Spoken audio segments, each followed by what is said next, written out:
Hey there, I am Kate Volman, and I am so excited because I am sitting here with the Mari Smith. Mari, I've been such a fan of yours for quite some time, and now we're at Content Marketing World, and I saw her, and I said, oh my gosh, please sit down with me and do this interview. So thank you so much. My pleasure. Happy to be here.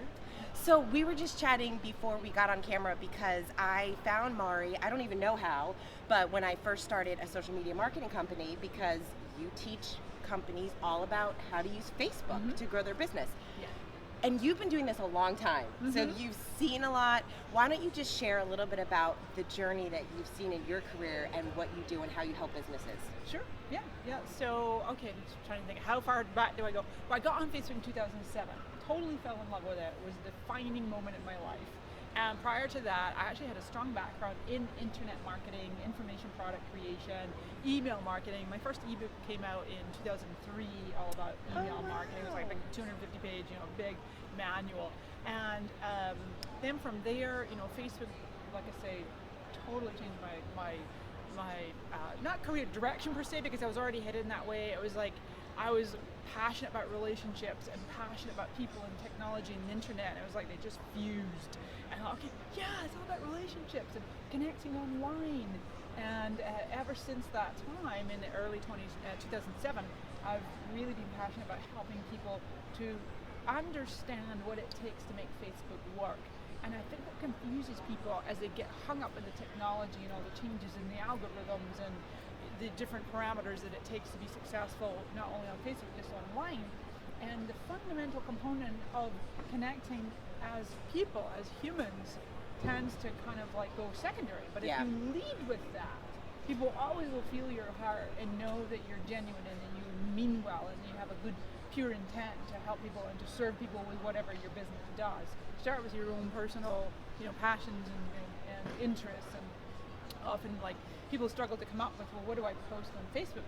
And they talk too much about the product. It's all about the product and not sharing enough about themselves. And not like I'll qualify that, because it's not about living in a glass house and telling everybody everything and, including, what you had for breakfast and where you're going right now, all that stuff.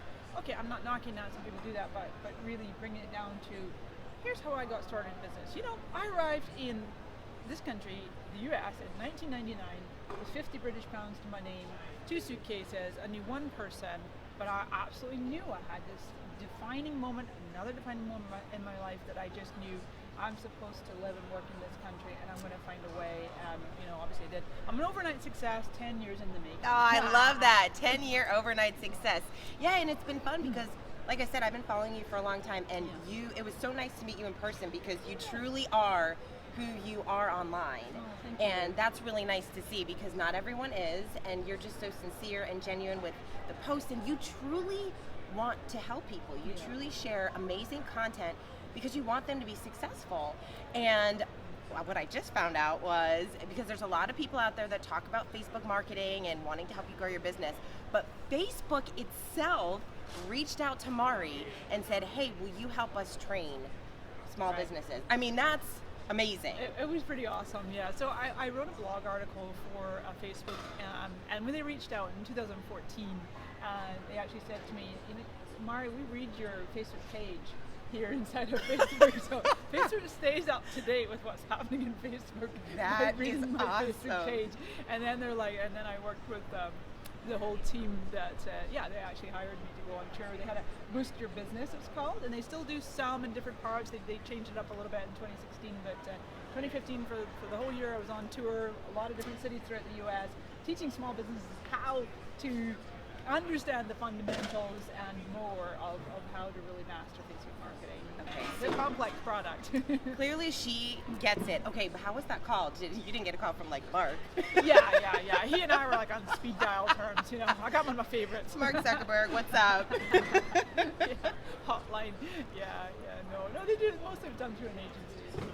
Awesome. Well, congratulations. That's amazing. So talk a little bit about the changes that you've seen, and you've seen a lot. I mean, Facebook's gone through a lot where a lot of businesses now are talking about, hey, I used to post all the time and I knew everyone was seeing my posts, and now they're not, and do I actually have to pay, and how much? And a lot of businesses just aren't really grasping how Facebook is changing. So talk a little bit about that. Well, it's really interesting. I think in the small business arena, there's more of a lag time than there is with a larger company, or even, it's hard to say, it just depends in terms of being nimble and being able to kind of just like, oh, something's changed, quickly catch up. Most small businesses are busy running their business, right? Coping with what's in front of them. But to be proactive and embrace the technologies that are available to them, and knowing like who to turn to and where to turn to, and just when they're embracing something, it changes. So the challenge is that a lot of small businesses in 2016 are still trying to use tactics that worked in 2012, right? So only 4 years ago that Facebook went public, and as soon as Facebook went public, they actually dramatically changed the algorithms. The more that Facebook realized that they could obviously generate revenue through ads by strategic placement in the news feed, then the less the organic reach. Right now, on your Facebook page, organic reach is between 1% and 6%. And when people kind of get that sobering wake-up call and go, whoa, okay, well, no wonder people aren't seeing my content. I've tried everything. Somebody said do video, photos. I tried posting outside business hours. I was sharing more of myself, as we were saying earlier, and none of it seems to be working. It's not the small business owner's fault. It's basically the algorithm. They're at the mercy of the algorithms. But the good news, Kate, is that it doesn't take a huge budget, like $1 a day, $10 a day. And to be really mindful about testing, put some money in. What happens, a really cool thing, when you start paying Facebook for your amplifying your reach, there's the boost button, but I do recommend the Ads Manager is more effective. You can get in there and do like different variations of the ad, split testing. But as you give Facebook some money to amplify your reach, they actually increase your organic reach. So you will get more free reach if you give Facebook money. It is the most targeted traffic that your money can buy. It's astounding, right down to the zip code, obviously the age, how many kids are at home, that annual income, and if you're most likely to buy a BMW in the next 3 months, or you're going to go on a cruise, or whatever. All this data is in there. Yeah, it's incredible. Facebook's partnered with data companies. People kind of get freaked out. Well, how does Facebook know all that about me? They know everything you share on Facebook, plus the data that is mined from other sources. So it's amazing. I think we're all used to now seeing things in our feed that are so relevant to us, and just with the retargeting and everything, it's kind of like, I know some people are so freaked out by it, but hey, it is what it is. It's the way that things are, which is kind of good, because I'd rather see ads for things that I would like than random things that there's no way I would need or want. Right. No, it's absolutely true. Studies do show that. Okay, as a user, you're like, oh my God, it's freaky. That company's stalking me. How do you know? I was just looking at that pair of shoes, and now they're following me around Facebook, right? And then you end up buying them, though. Then you're like, just bought. But as a marketer, retargeting is highly, highly effective. And I want to give a really powerful tip for your viewers here, that video retargeting. So first of all, doing more video, and could be you on camera, but could also be making a photo or a video montage using a tool like Animoto. I'm a brand ambassador for Animoto. Love the company. Very easy to use. You drop it in some drag and drop pictures, a few video clips if you want, add some music, add some text overlay, and short. It is not a big production. Some short video, you get so much more reach. Video gets 3 times the engagement, and yet brands and businesses are only posting about like 1% of their posts right now are video, because it's this big like another big change we're talking about. It's like people, well, where do I start? What equipment do I need? What do I say? What's the end purpose of this video? And on it goes. And so, but I think we tend to overcomplicate things when we don't need to. So just like, obviously get started, but still have a game plan. Now, the magic thing I want to tell people about is when your video goes on to Facebook, then you promote it, you amplify the reach with some budget. You can then also retarget, like we was talking about, by video view. Anything from 10 seconds, somebody watched 10, I recommend usually go maybe 25%. Like if you have like a 2-minute video and someone's watched like at least 30 seconds, you can retarget them. Or 1 minute, you can retarget. You can also drive people to your website, and there's that magic little code called the Facebook Pixel. People really need to know about this Facebook Pixel, there's so many even like major corporations, Fortune 500 brands that are not necessarily embracing the power of the Facebook Pixel. Because people, you drive people over to your website from some Facebook ads, and then you do this retargeting component. They introduced a new element to that where you can retarget people based on time on site. So your bounce rate is high. Someone comes to your website and they're there like a few seconds. They're not as hot a target as someone who spent minutes on your site, and you can re-advertise to them, right? It's people awesome. And you could upload your email list, and people, oh, why would I load my email list to Facebook? It's perfectly safe and secure. The data's all encrypted, and then people will say, well, they're already on my email list. Why would I advertise them? Well, I always like to say, tongue in cheek, I get 100% email open rate.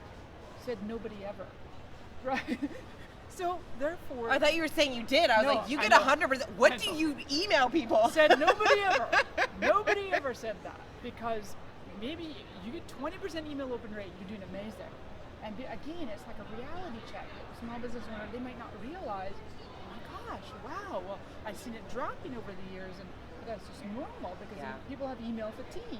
So you find other ways to reach them, right? And get re-energized, re-engaged.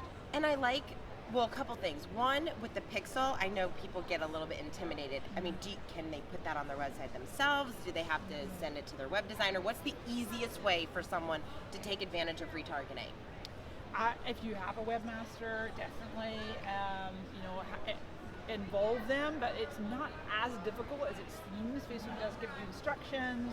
If people have a website builder, there's usually a place where you can put code into the header field. There's different templates and styles out there, that people can just drop it in. And also, I'd highly recommend, there's a Chrome extension called the Facebook Pixel Helper. And you just see the little thing fires up. It will tell you, you can go to every page, you can go to any website, and it will show you who's using Facebook Pixels or not. And you can see if it's obviously installed properly on your own site. Oh, cool. Yeah. I love that. So talk a little bit about, because, we're talking about boosting posts and doing videos and some of the content that we should be sharing. So are there some brands or some businesses that are some good examples of the content? Because I think that with businesses, and we were talking about this the other day, with what do you share, which posts do you boost? We never want to come across as that checkbox marketing of, well, I did it, I posted a video, and they didn't really think through the strategy behind what that video says or what the content says. So you talk about being authentic, but are there some examples of brands or some companies that you've seen do really well that you can maybe share, that we can take some of the content and inspire some small business owners to create more thought-provoking and action-oriented content for their audience? Yeah. Well, a couple of things here, Kate. I would say first and foremost, for sure, go and Google Facebook success stories. So Facebook has... You can Google everything. I know, right? If you're looking for something on Facebook, Google it. Facebook search is getting better over the years. But this is a separate place that Facebook has, separate sites, Facebook success stories. And they have a really wonderful collection, library of success stories based on the size of the company, industry, type of product. So whether it's the video, or there's a wonderful tool called Carousel, where it's like a number of cars and you can see them. People could swipe, like it's really good on mobile because you're swiping right to left. By the way, I should say, 90% of Facebook users access on mobile only. Everything you do 90%? should be predominantly mobile. I actually read a stat somewhere that's like over 40% of Facebook users have never accessed on desktop. Now these are maybe in some like developing countries where they don't even have computers or whatever, but they're mostly on their mobile devices. So we have to be, as marketers, even though we might be at our desks and looking at a larger screen, we have to be optimizing for mobile, load time, and just thinking about just the consumption and the experience of the content. Yeah. So. Let's see, so Facebook success stories, Carousel I was talking about, really good with the different, you can put up to 5, in fact I've seen them a lot more. And those are ads, Facebook ads. They're ads, but you can also do that in an organic way. You can actually do multiple photographs and you can do each image can have a different URL. So let's say you're a retail store and you have a variety of different products and you want to be able to have people go to different URLs. Now when you turn that into an ad, Facebook will actually optimize it and will actually place first whichever one is getting the most clicks. So smart. It's all done like algorithms and artificial intelligence and everything. It's really, really cleverly done. Yeah. Let's see, then the other places you're saying, okay, so Social Media Examiner had some great tutorials, case study examples. Of course, my own blog, marismith.com. Actually, Content Marketing World here, I just was giving a wonderful example of a small business in West Virginia skydiving. And they put like $115 to boost this video. And it translated into 50 more sales, yielding about $10,000 more dollars.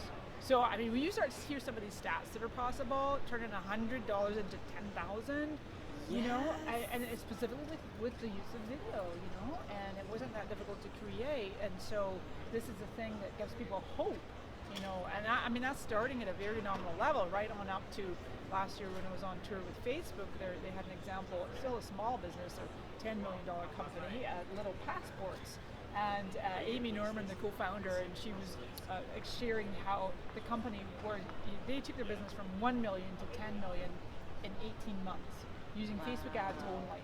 Really? You can see this hockey stick effect. And she started okay, Facebook was all right, $30 budget. Month one, day one, month one, $30. By the end of the month, $3,000. Over time, it's turned into.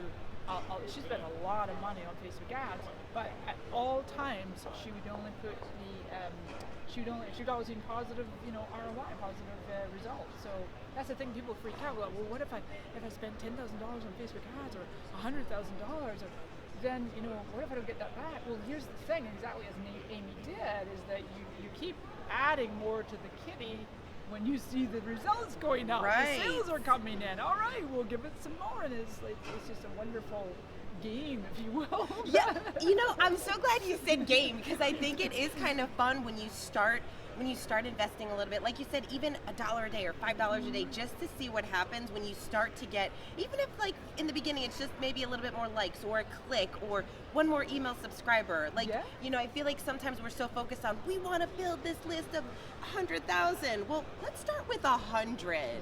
Let's start there. And so for a lot of small business owners, I think we think too big, and then we get that analysis paralysis of just like not doing anything. Right. So I like that tip of really just starting small and just seeing where that success comes from. Yeah, exactly. No, that's really effective. And I was almost going to say, then you too can be an overnight success 10 years in the making. 10 years later, you can be Mari. Maybe it'll only take a year. Maybe Facebook will be calling you. Oh, you know what? I actually want to say a couple more things that are really exciting for small business owners. Messenger. So Messenger for Business. Yes. Highly recommend that pages enable their message feature. And I totally understand people kind of get freaked out about that. They're like, oh my God, now people will be writing to me. Now that's more time I need to spend. But this can put the small business owner in a very strategically advantageous position against a competitor, because it's all about, circle back to what we were talking about, that human, warm, heart-to-heart connection. And so when someone starts private messaging you have that one-on-one intimate connection conversation with them. So in fact, even on your page, when people make a comment, you can reply by private message. So you can initiate an outgoing message as long as they've commented. Otherwise, a really powerful technique for many, I work with a lot of companies in direct sales, for example, as well as many small businesses and major brands, etc. And I always encourage some small businesses, it works for them to, as your call to action when you're making your content, invite people to private message you. Ooh, I like that tip. Yep. I like that. Private message for more information, or sometimes an even additional tip is like, sometimes people don't know how to start a conversation, so you can say, private message me the word offer to let me know are you special or whatever it might be, or lipstick, like working with a beauty company, and and then people are, oh, okay, great, you're interested, and off the conversation goes. In terms of like looking to the future, what's happening with Facebook is this beautiful blend of live video. Love live video. And Messenger. So they just introduced a feature called Instant Video, and that's inside of private conversations with friends only right now. So you're chit-chatting with someone on Messenger, you can press a wee button and now you're live. It's like FaceTime or Skype video.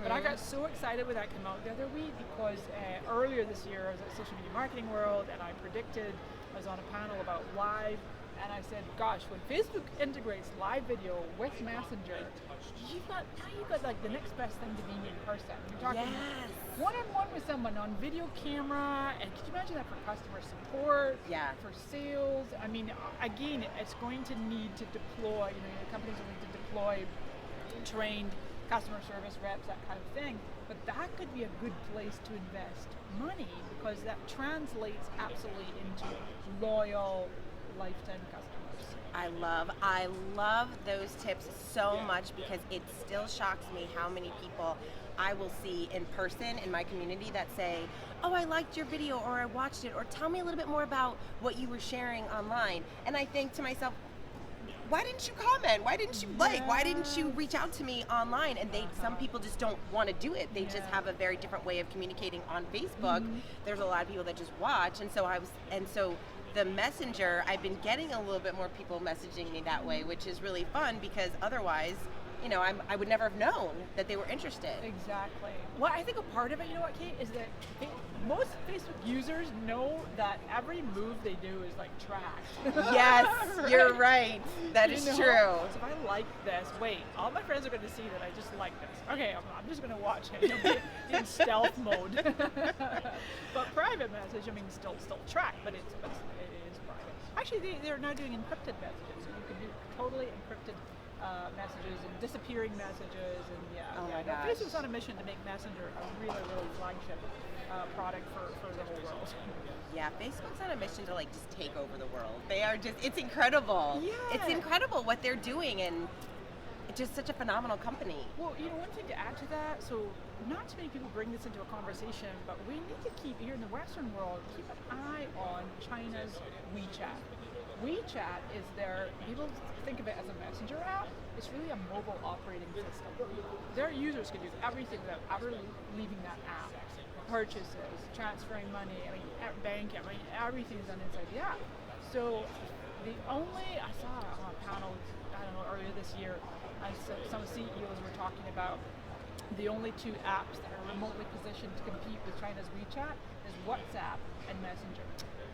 Right? And so you got WhatsApp and Messenger. Now that kind of gives you a sense, knowing how competitive Facebook is and how aggressive they are with their growth goals, that, okay, all these new features keep coming to WhatsApp and Messenger, but just even look up Google China's WeChat and get a sense, that's where the company's wanting to take this experience to for the users and for businesses and advertisers. It's this wonderful symbiotic creation of where we can all coexist and have a much better experience, right? Because you have to have so many apps, and so many tabs open, so many passwords, and it does get challenging for the user. And it's all about creating solutions that ultimately help humanity.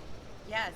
Awesome. Well, Mari, this was so helpful. I feel like everyone is walking away with some really good tips, some things that they can do to take action today to help them with their business. So thank you so much for sharing. My pleasure. It was such a pleasure meeting you in person. You too. So where can people find you? Where's the easiest way to reach you? On Facebook? I usually say, just Google it. Facebook, just Google me, marismith.com, facebook.com/marismith, also twitter.com/marismith. Awesome. Well, thank you so much. We'll see you guys soon.